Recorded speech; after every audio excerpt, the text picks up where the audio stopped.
somebody now. Today is her birthday, and I'm actually gonna be surprising her with birthday chants. Yesterday, as I was scrolling on TikTok, I came across her video, and she does not feel like celebrating her birthday because she lost her mom. I pray her mom soon rest in peace, and that is why my team and I have decided to celebrate her on her birthday with a special chant. So I'm gonna call her now and wish her a happy birthday. I called her earlier, but she didn't pick up, and she's calling me back. So I'm not gonna pick. I want to go and call her back. Hello. Yes. Good morning. Am I on to Oyin?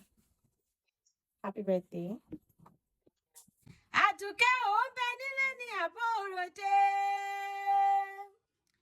Mo bá ń bẹ ní ẹ̀hù mo ní òwò dẹ̀dẹ̀ wá o. Yàrá ló bá wà ní mo ní òwò kankan lé.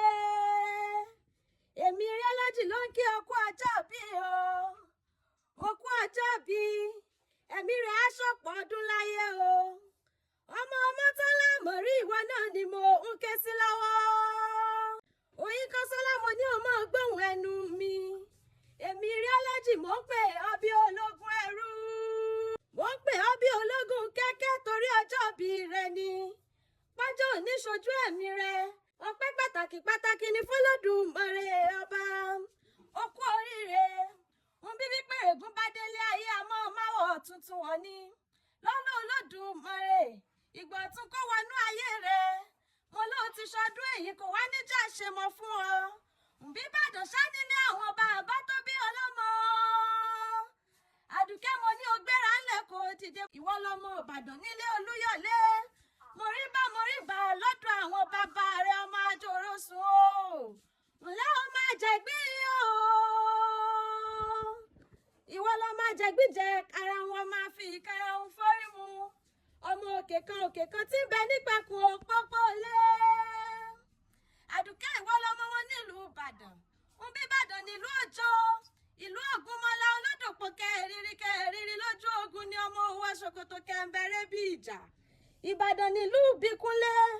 Ilé bàbá rẹ̀ nílùú Àjàyí Ògìdì Olúwo oníkànga àjípọn.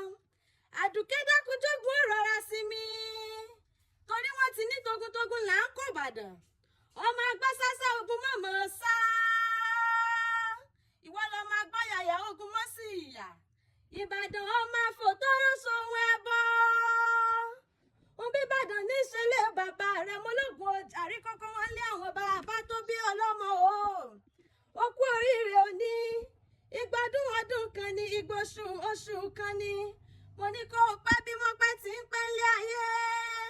Tó bá tún di láàmọ́dún. Kí n rí ọ nínú owó, kí n rí ọ nínú ọlá, kí n rí ọ nínú ọrọ̀. Ikú ní bàbá lòdì àyà fún ọ. Oyin Kọ́sọ́lá ìwọ náà ni mo ń pè lọ́wọ́ o. Àrùn ní bàbá lòdì àyà fún ọ.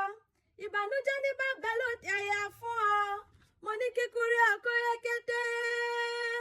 Àrùn ló bá rí ọkọ yékété. Òfò ló bá rí ọkọ yékété. Ọ̀dẹ́rọ̀kọ ọ̀dẹ́pẹ̀ràn wàwà. Mo ní kọ́lá wá wálé, kówó wá wálé, káìkú tí ṣe báyìí ọ̀rọ̀ kówó wálé o. Mo mọ̀ pé o fẹ́ràn ìyá rẹ̀ gidi gan. Mo ní k'Olódùmarè ó bá wa délẹ̀ fẹ́ ni re.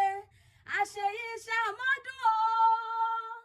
Àdùkẹ́ àṣeyí ṣàmọ́dún o lọ́lá Ọlọ́run. Àṣeyí ṣàmọ́dún o.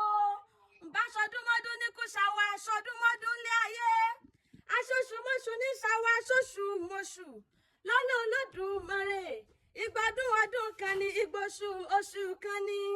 Ìbàdàn ni mo rè o. Ìbàdàn ni mo rè o. Ìbàdàn ni mo rè o. Ìbàdàn ni mo rè o. Bẹ́ẹ̀ wá mi dẹ́kun, bẹ́ẹ̀ bá mi ń lé. Ìbàdàn ni mo rè o. Thank you so much.